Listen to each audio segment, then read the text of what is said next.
하나님의 말씀 보시겠습니다. 오늘 하나님 말씀은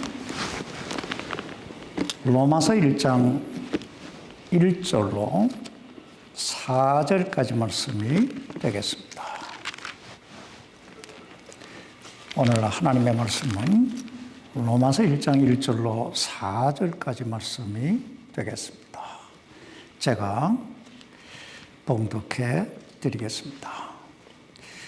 예수 그리스도의 종 바울은 사도로 부르심을 받아 하나님의 복음을 위해 구별되었는데, 이 복음은 그분께서 자신의 대언자들을 통하여 거룩한 성경 기록들에 미리 약속하신 것으로 자신의 아들 예수 그리스도 우리 주에 관한 것이라. 그분께서는 육체로는 다윗의 씨에서 나셨고 거룩한 영으로는 죽은 자들로부터 부활하심으로써 하나님의 아들로 권능 있게 밝히 드러나셨느니라. 기도하십시다. 살아계신 아버지 하나님, 오늘 이 시간 다시 한번 주님의 고난주일, 우리를 죄와 사망에서 구원하시기 위해 갈보리 십자가에 못 박혀 돌아가신 그 고난주간을 맞이하여 다시 한번 주님의 사랑이, 그 주님의 고난이 우리에게 얼마나 놀라운 은혜를 끼친가, 참 우리에게 얼마나 놀라운 축복을 안겼는가 다시 한번 생각하고, 그 주님의 고난에 합당한 삶을 살아가는 그런 귀한 시간이 되게 해 주옵소서. 하나님께서 연약한 종을 붙드셔서 우리가 말로 다 표현할 수는 없지만 주님의 사랑을 다시 한번 느끼는 그런 시간이 되게 해 주옵소서. 살아계신 예수님 이름으로 기도하옵나이다. 아멘. 착석해 주시기 바랍니다. 오늘은 우리 주 예수 그리스도께서 인류를 그 죄와 사망에서 구원하시기 위해 갈보리 십자가에 못 박혀 돌아가신 그 고난과 대속을 기념하는 고난 주간입니다. 그러므로 오늘 저는 좀 가장 기본적이면서도 또 어떤 면에서 여러분들이 정신을 바짝 차려야 되는,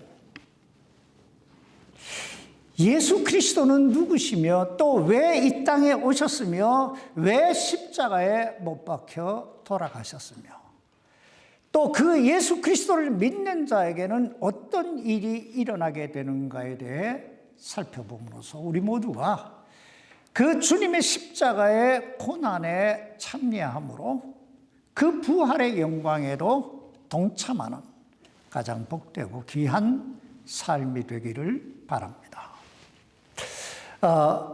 먼저 예수 그리스도는 누구신가에부터 살펴보십시다. 사실 이 부분은요, 우리가 신앙생활하는 데 있어서 가장 기본이 되는, 가장 기초가 되는 부분입니다. 그러나 우리가 이 예수 그리스도가 누구신가에 대해 신학적으로 논하자고 한다면 며칠, 몇 주가 걸릴지도 모릅니다.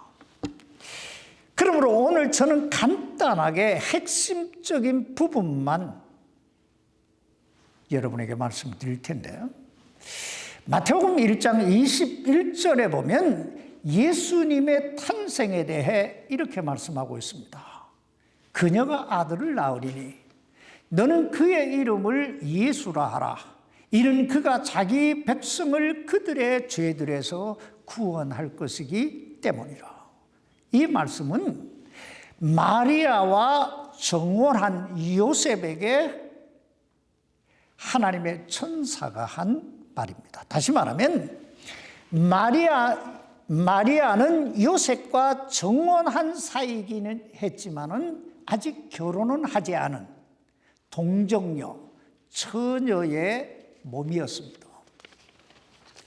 근데 어느 날 그 처녀의 몸에 하나님의 성령이 임하심으로 잉태하게 되었는데, 이 사실을 전혀 알지 못했던 요셉은 자신의 정혼자가 잉태한 사실을 알고 조용히 그녀와 헤어지려고 할 때 하나님의 천사가 그에게 나타나 마리아가 성령으로 수태된 사실을 알리면서 그 아들을 낳으리니 너는 그의 이름을 예수라 하라고 한 것입니다. 그리고 그 예수라고 하는 이름의 뜻은 그가 자기 백성을 그들의 죄들에서 구원할 것이기 때문이라. 그래서 마태복음 1장 23절에 보면 보라, 처녀가 아이를 베어 아들을 낳을 것이고 그들이 그의 이름을 임마누엘이라 하리라 하셨으니, 이것을 번역하면 우리와 함께 계시는 하나님이라는 뜻이라, 이렇게 말씀하고 있습니다. 여러분, 이 말씀을 종합해 볼 때 예수 그리스도는 어떤 분이시라는 겁니까? 한마디로 예수 그리스도는 자기 백성을 그들의 죄들에서 구원하실 구세주인 동시에 우리와 함께 하시기 위해 인간의 몸을 입고 이 땅에 오신 하나님이시라는 뜻입니다. 이 사실을 예수님은 요한복음 14장 9절 이하에서 이렇게 말씀합니다. 나를 본 자는 아버지를 보았고 내가 보았거늘 어찌 내가 말하기를 우리에게 아버지를 보여주소서 하느냐. 내가 아버지 안에 있고 아버지께서 내 안에 계신 것을 내가 믿지 아니하느냐. 그렇습니다.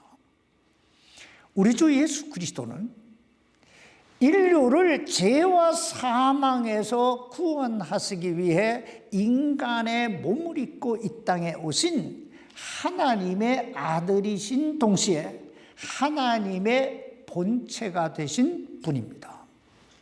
그렇다면 둘째, 그 하나님의 본체가 되신 예수 그리스도는 이 땅에 오셔서 어떤 일을 하셨는가? 왜 이 땅에 오셨는가 하는 부분을 살펴보십시다. 조금 전에 우리가 마태복음 1장 21절 말씀에서 보았듯이 예수 그리스도께서 이 땅에 오신 목적은 자기 백성을 그들의 죄들에서 구원하시기 위해 오셨습니다.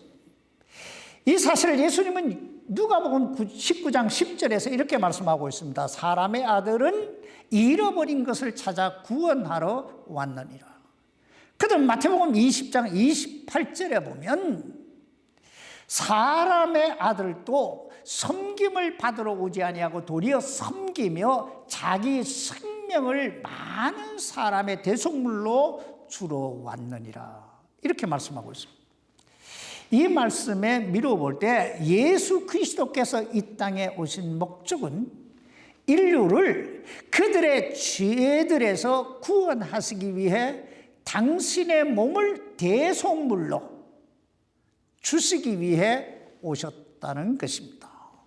그런데 우리가 성경을 연구해 보면 예수 그리스도의 대속의 죽음은 이미 창세기에서부터 예언되었던 하나님의 계획이었습니다. 여러분, 복음이 뭡니까? 복음이 뭐예요? 복음은 복된 소식이라는 뜻이잖아요. 자, 그렇다면 죄인된 인류에게 가장 복된 소식이 있다면 그것이 무엇일까요? 오늘 본문 로마서 1장을 다시 보시기 바랍니다.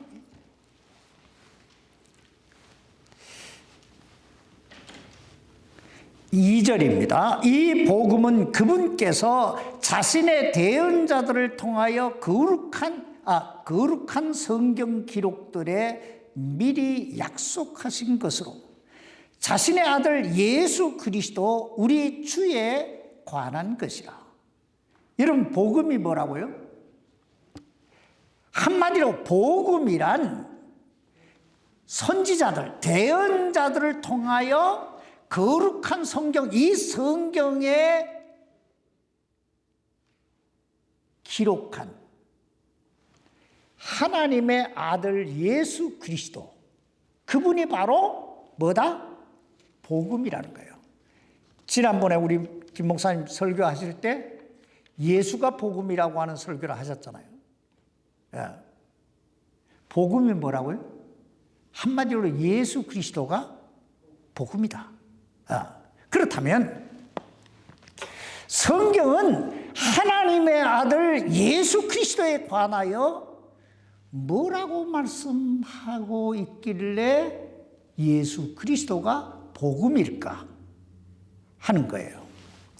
고린도전서 15장 1절 이하에 보면, 또한 형제들아 내가 너희에게 선포한 복음을 너희에게 밝히 알리노니, 복음을 너희에게 밝히 알리노니 이렇게 말씀하면서 3절로, 고린도전서 15장 3절로 4절에 보면, 그것은 곧 성경 기록대로 그리스도께서 우리의 죄들로 인하여 죽으시고 묻히셨다가 성경 기록대로 셋째 날에 다시 살아나신 것이다, 이렇게 말씀하고 있습니다. 여기서 우리들이 주목해 봐야 할 것은 성경 기록대로라는 말씀이에요. 다시 말하면 성경에 무엇이라 기록되어 있는가 잘 보라는 거예요. 여러분, 이 성경에 예수 그리스도에 관하여 뭐라고 기록하고 있습니까?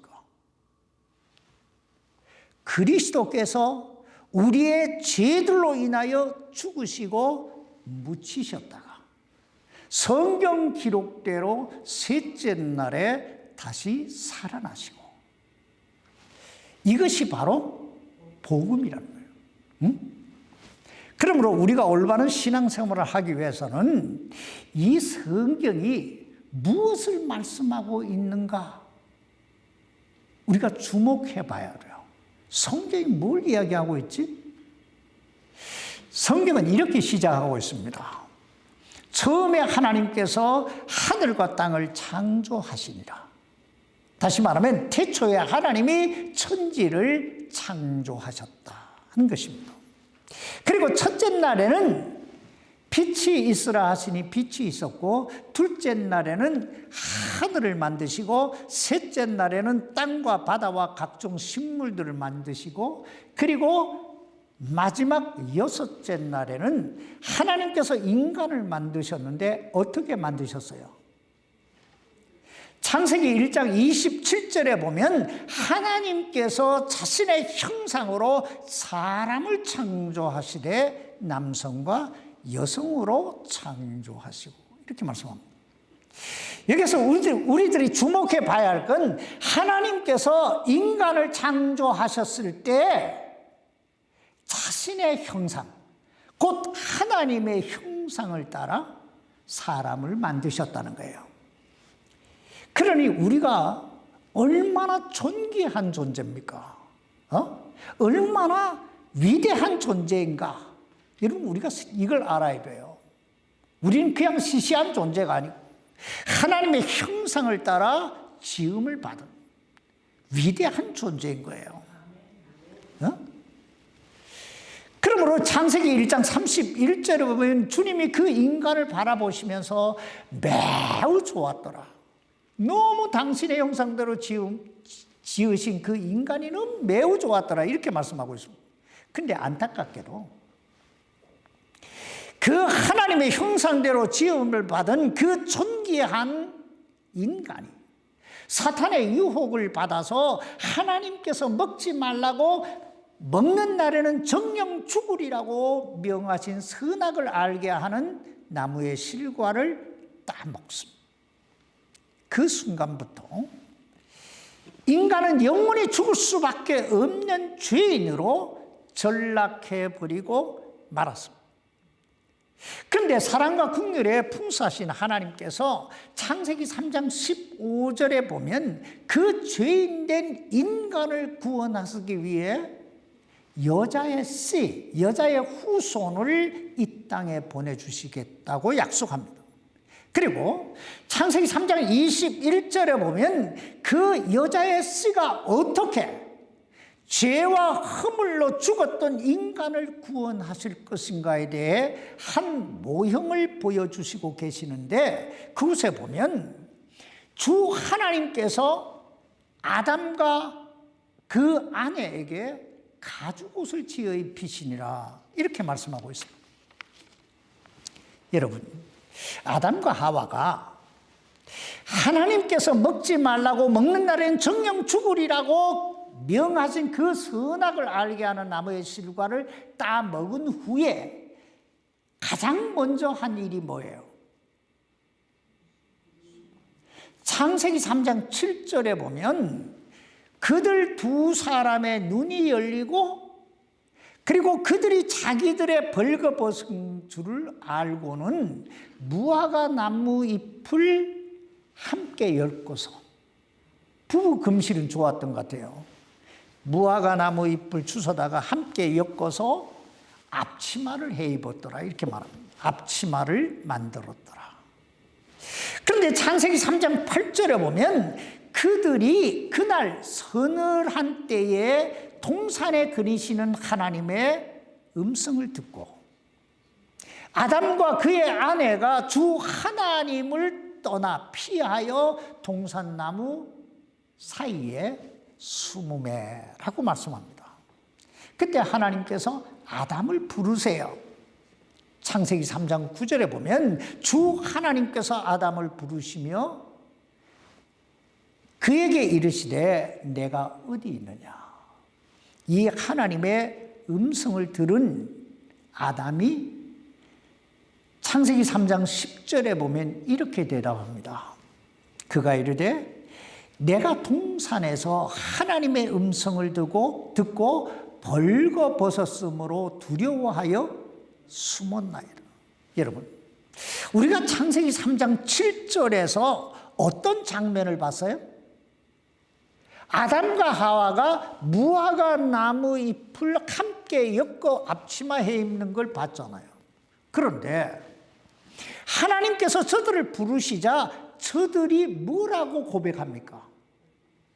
내가 벌거벗었으므로 두려워하여 숨었나이다. 그렇다면 여러분, 저들은 왜 자신들이 벌거벗었다고, 그래서 두려워하여 숨었다고 이렇게 고백했을까요? 분명히 옷은 해 입었는데 그 이유를 모세는 레위기 17장 11절에서 이렇게 설명합니다. 이는 육체의 생명이 피에 있기 때문이라. 내가 피를 너에게 주어 제단 위에 뿌려 너희 혼을 위해 속죄하게 하였나니 피가 혼을 위해 속죄하느니라. 이 말씀 좀 쉽게 풀이하면 인간의 생명이 피에 있듯이 인간의 죄도 사함을 받기 위해서는 반드시 대속의 피가 필요하다는 거예요. 이 사실을 여기 히브리 기자는 히브리서 9장 22절에서 이렇게 말씀합니다. 율법에 따라 거의 모든 것이 피로서 깨끗하게 되나니 피 흘림이 없은즉 뭐가 없다? 사면이 없느니라. 죄 사함이 없느니라. 그렇습니다.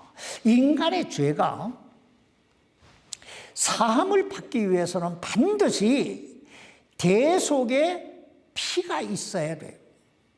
근데 아담과 하와가 만들어 입은 무화과 나무 잎에는 피가 있습니까? 없습니까? 피가 없어요.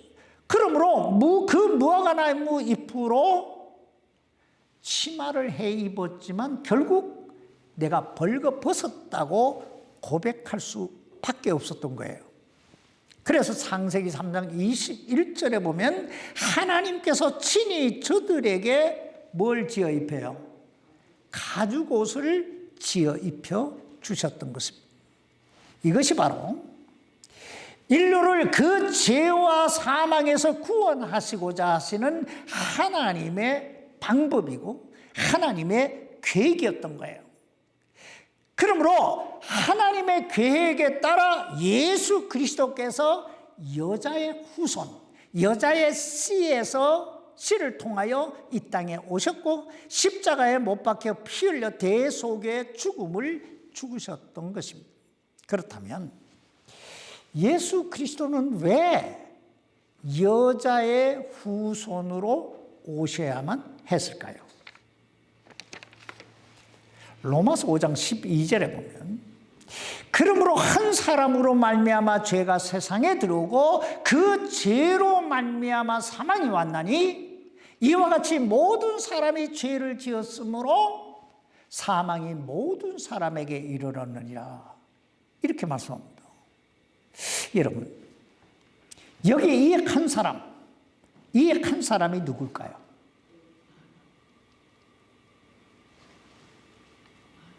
아담이지요. 근데 이게 아담일까 예수님일까 지금 헷갈리는 거예요? 아담이지요. 또 이 세상 모든 사람들은 다 아담의 그 죄인된 아담의 후손이기 때문에 그 아담의 죄성을 물려받은 모든 사람은 다 죄인이 되고 그래서 결국 모든 사람에게 사망이 임하게 되었다는 거예요. 그러므로 아담의 후손은 결국 다 죄인이기 때문에 누가 누구의 죄를 사해 줄 자격 그 자체가 없다는 거예요. 아니, 자기 자신조차도 자신의 죄를 어찌할 수 없는 존재가 되고 말았다는 거예요.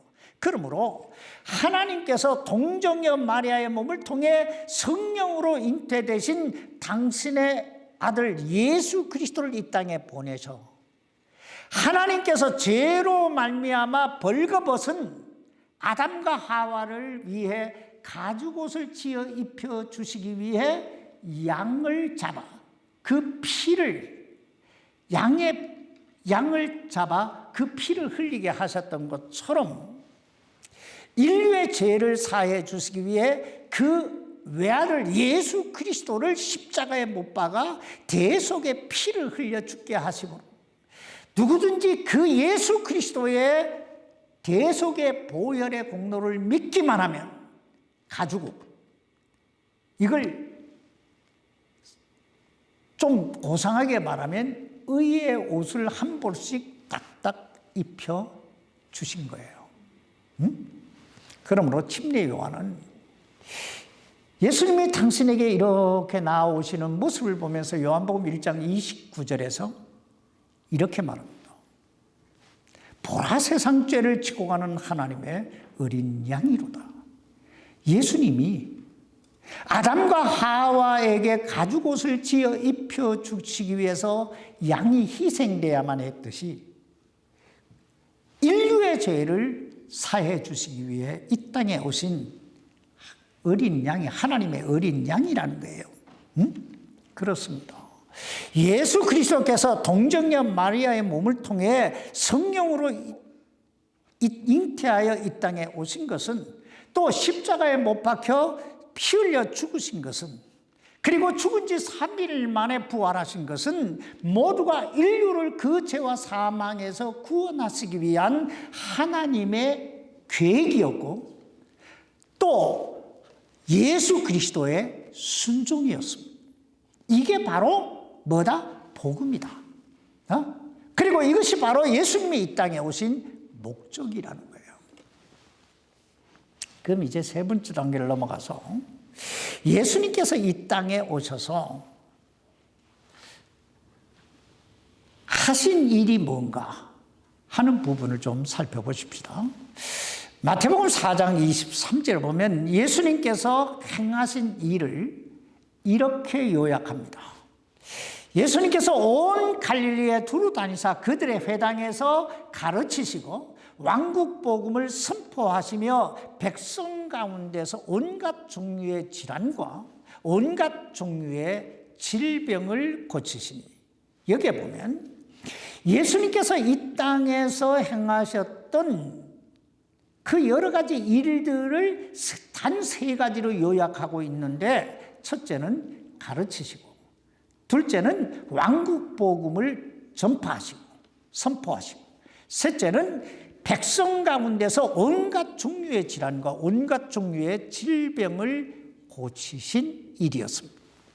근데 사실이요, 예수님께서 이런 일을 행하신 것은 구원받은 우리 그리스도인들을 향하여 너희도 이렇게 해라 하고 본을 보여주신 거예요.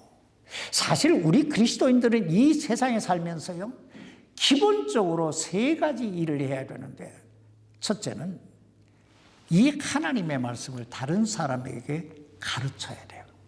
가르칠 능력이 없으면 배워야 돼요. 가르치기 싫으면 배워야 되고, 배우기 싫으면 가르쳐야 된다. 이 둘 중에 하나는 반드시 해야 돼요. 둘째, 왕국 복음을 선포, 전도해야 돼요.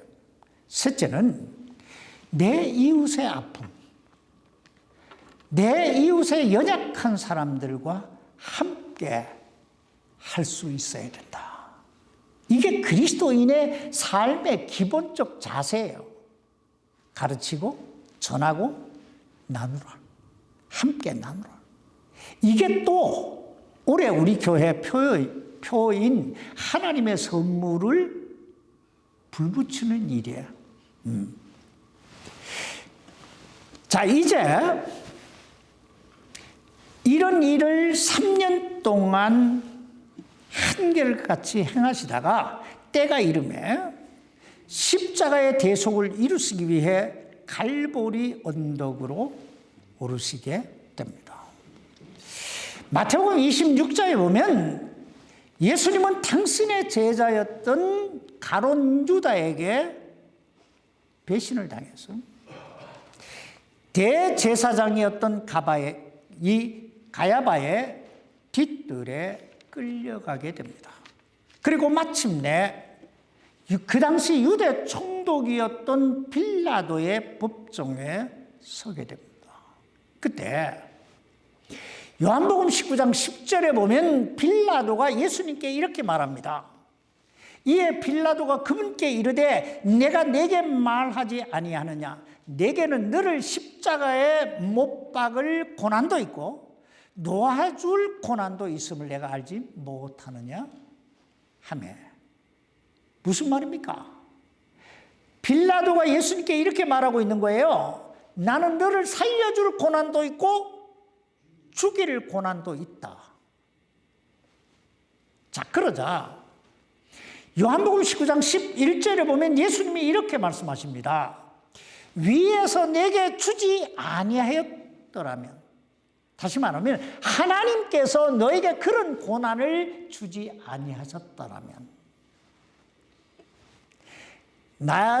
나를 사할, 나를 해할 고난이 결코 내게 있지 아니하였으리. 무슨 말입니까? 하나님께서 허락하지 않으면 너에게 그런 고난이 있는 게 아니야, 이 말이에요. 한마디로.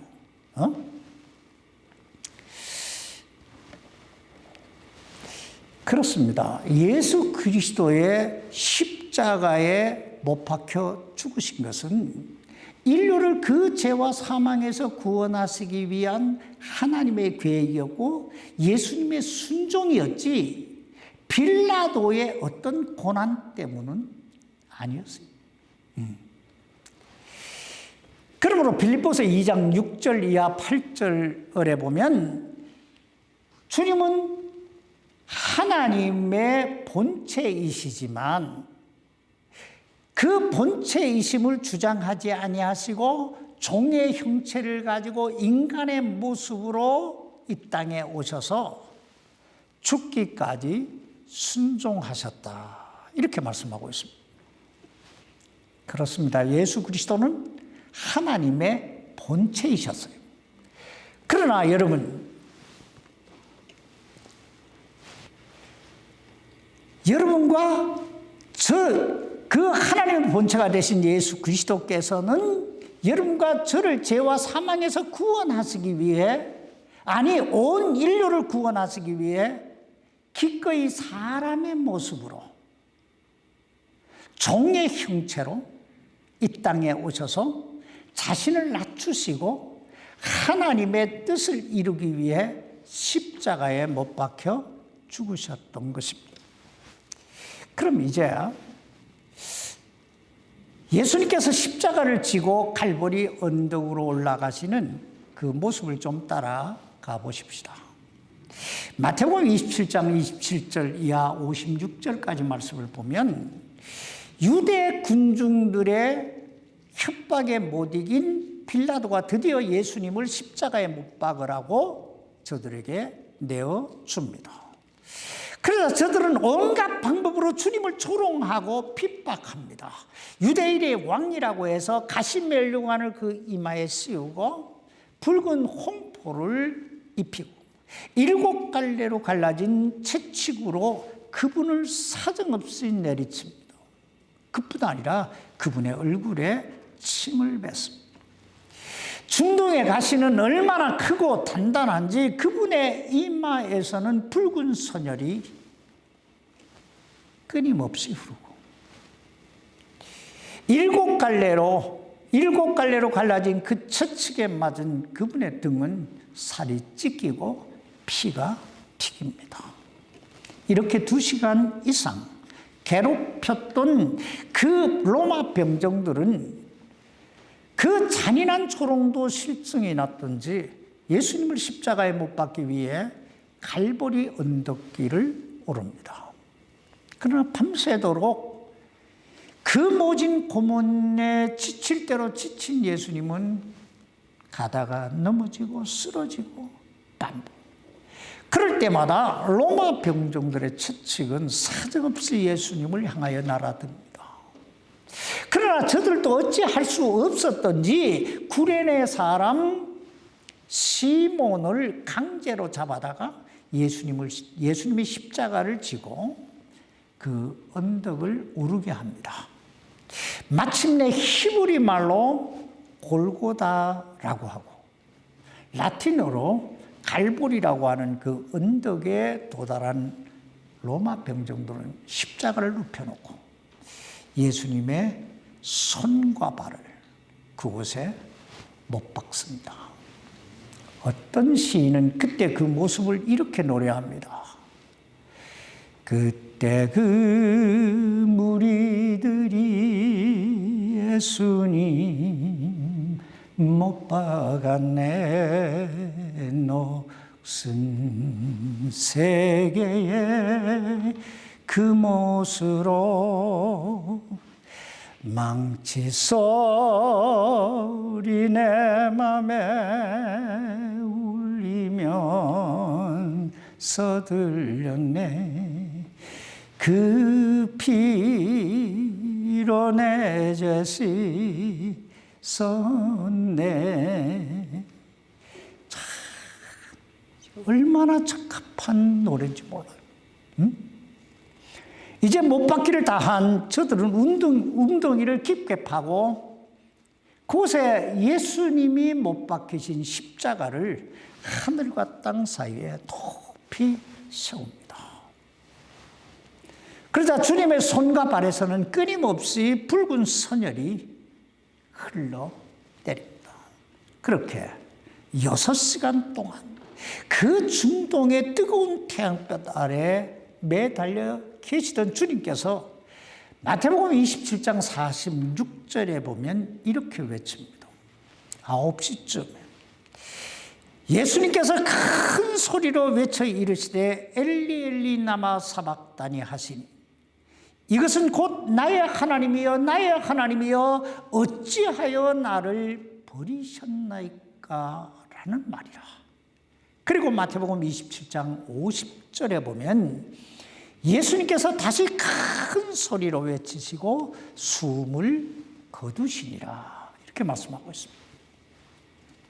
사도 요한은 그때 그 주님의 마지막 외침을 요한복음 19장 30절에서 이렇게 기록합니다. 예수님께서 식초를 받으신 뒤에 이르시되 다 이루었다 하시고 머리를 숙이신 뒤 숨을 거두시니라. 여러분, 예수님께서 뭐라고 말씀하셨다고요? 다 이루셨다. 이 다 이루셨다라고 하는 이 뜻이 무엇일까요?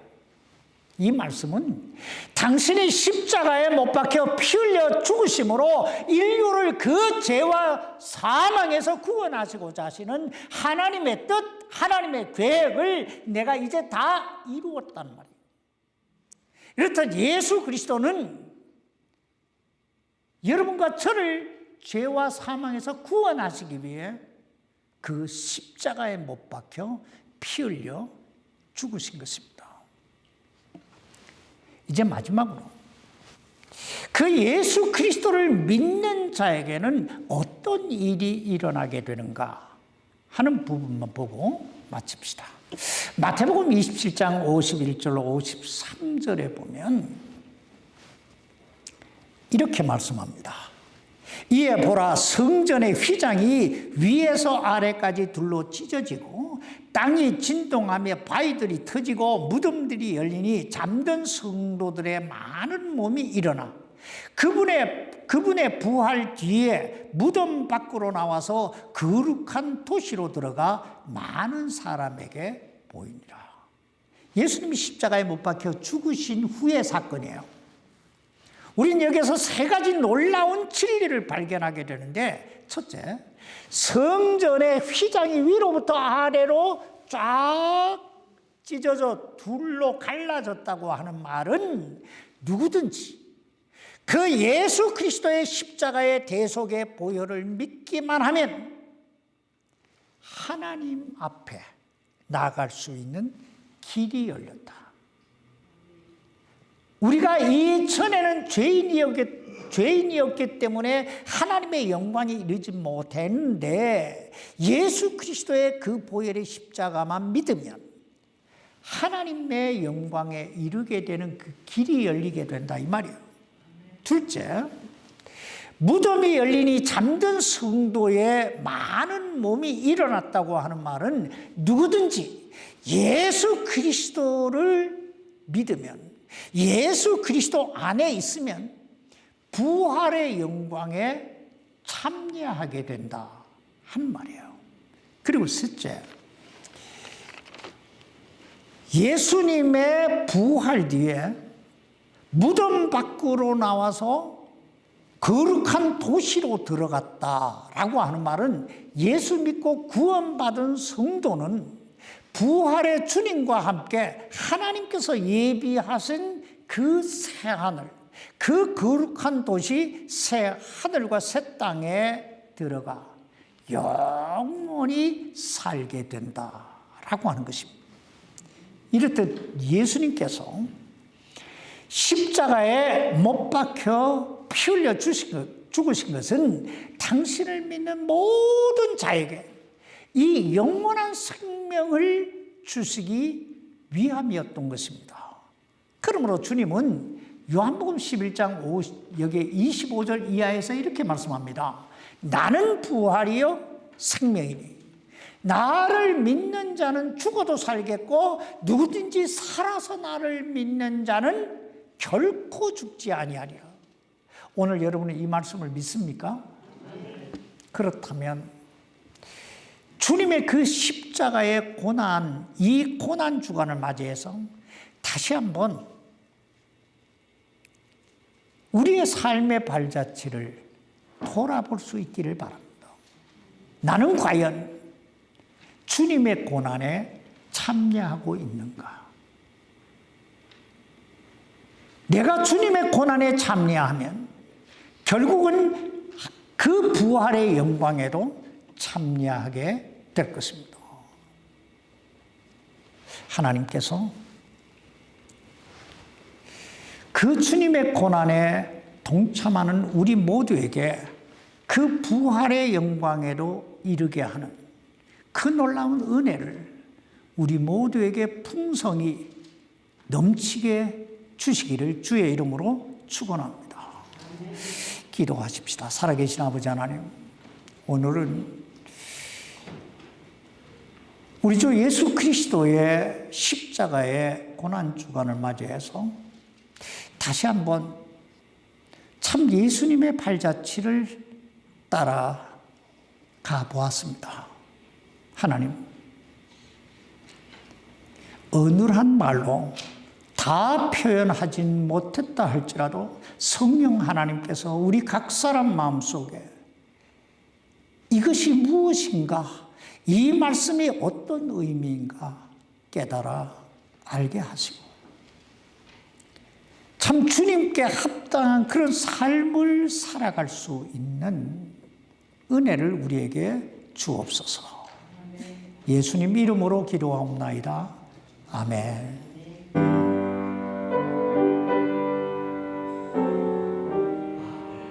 아버지,